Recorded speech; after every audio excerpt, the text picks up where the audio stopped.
दवाखान्यात ॲडमिट आहे। या भावाचं खरंच कौतुक करावं तेवढं कमी आहे।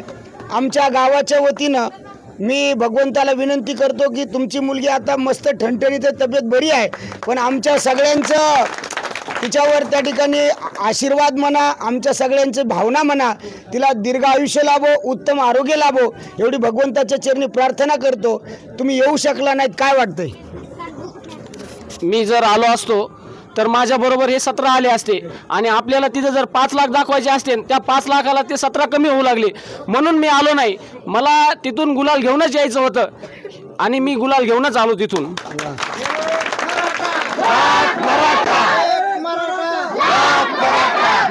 बघितलं हा आमचा ड्रायव्हर आहे, पण गोष्ट अशी बोलून गेला की तुमच्या ग्रॅज्युएट झालेल्या सुद्धा डोक्यात येणार नाही। अरे 5 लाखातला एक जरी कमी झाला तर तो लाख होऊ शकत नाही, ती लाख संख्या भरत नाही। इथं तर 17 वापस आणायचे होते आणि 17 इतके खतरा आहेत, आरक्षण घेऊन आले, हे सुद्धा तितकंच महत्त्वाचं आहे।